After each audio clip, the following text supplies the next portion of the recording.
Into the Radius is probably one of the hardest VR games out there right now. A lot of VR games play it safe by holding your hand and giving you generous handouts, and while it works sometimes you just need a challenge. That's what Into the Radius provides.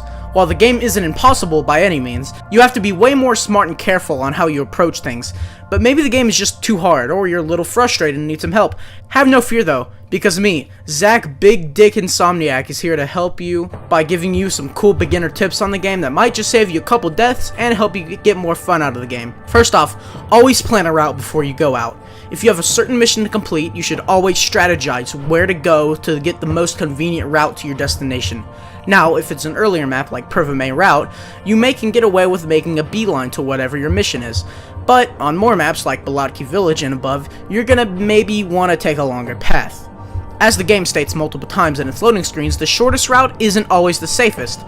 You're better off taking 3 extra minutes taking the long way than saving that 3 minutes and ending at your destination with an empty mag, half health, and panic written on your mind.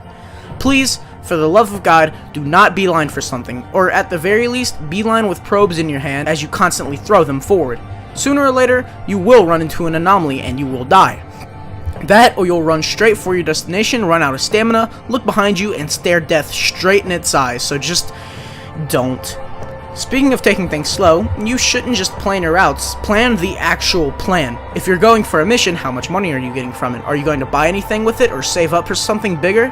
Always make sure you have items to buy in mind. And please, don't waste your money. Money is the most important thing in this game, bar none. Everything you do in this game is for money. If you're throwing around money like it's nothing, just stop. With something like food, make sure you only get what you need. Every dollar counts, and you should remember that. If you're in the Radius for a certain reason, don't be discouraged from deviating a bit and going to spots that look interesting. Under the circumstance that, of course, you have the preparations like food and ammo and all that. You might end up finding loot that ends up giving you more money when sold than the mission you were initially going to do gives you. I can't even count the amount of times I went out for a mission, deviated from the path, and got a bunch of loot that gave me a lot more money. Freedom is key in this game, and you should embrace said freedom. I know some people might think exploring is like doing a side quest in an RPG, something that would be boring and tedious, but in reality, it's quite the opposite. I find myself engaged a lot more in what I come across on voyages rather than the missions themselves. Embrace the freedom the Radius gives you. Once you've already looted most of the Radius, however, I wouldn't go into it just to look for treasure. Then, I'd rather do missions in the meantime and wait for the tide to roll in so all that loot respawns. Speaking of, for the love of God, don't get stuck in the tide. It's not hard, just check the damn map.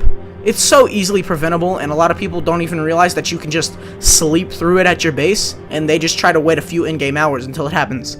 As long as you have a lot of food, you can sleep for 4 days straight and skip straight to a new tide if you want to.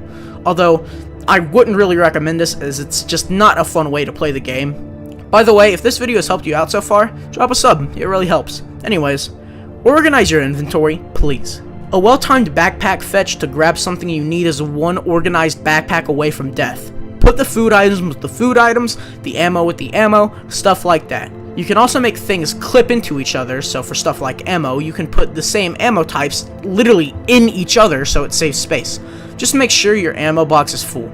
There's no reason for having 2 boxes of ammo, neither of which are full. Dump ammo from one box into another, and if that ends up making one of the boxes empty, toss that shit in the cellar and get $2 from the empty box. And while we're on organization, organize your home too. These shelves aren't here for nothing. You can put excess items like extra unneeded food or cleaning supplies on them. I myself don't really do this often because I am fucking broke, but it's good to know because sometimes not everything belongs in your backpack. By the way, backpacks can be super optimized. Things like gas masks, a necessary item for adventures into the Radius, look like they take up a lot of space, but in reality, you can have just half of the mask hanging out of the backpack and save a ton of space. It's also good to have all your organized items on the sides and corners of the backpack. This makes it so it's easy to put all the loot you get from the Radius right in the center. That way you can get the most space for loot, and because it's easy than trying to squeeze objects of all shapes and sizes into this teeny tiny little corner. Optimize your loot, then think outside the box, but don't hoard. Be wary of the weight, although in all honesty, I really haven't had that much loot to the point it drags me down, but it's always something to keep track of. And finally, for the love of God, buy guns. The same pistol and PPSH you get near the start of the game will not cut it for very long. Just buy guns, please. Anyways, I thought I'd just make this video because I've been playing this game a lot more as of late, and I thought it'd be nice to give people some tips I would have liked to know there near the beginning of the game. Also, because I'm making a way bigger radius video, and this is essentially a video to tide you over for that. Also, yes, the Boneworks video is finally coming. The script is done, it's being edited, and I'm really happy about a certain opportunity I was given for this video, which you will all see when it comes out. I don't know if I'm like legally allowed to talk about it or anything, but yeah. Anyways, I don't want to talk too much. Thank you all, and subscribe if you enjoyed.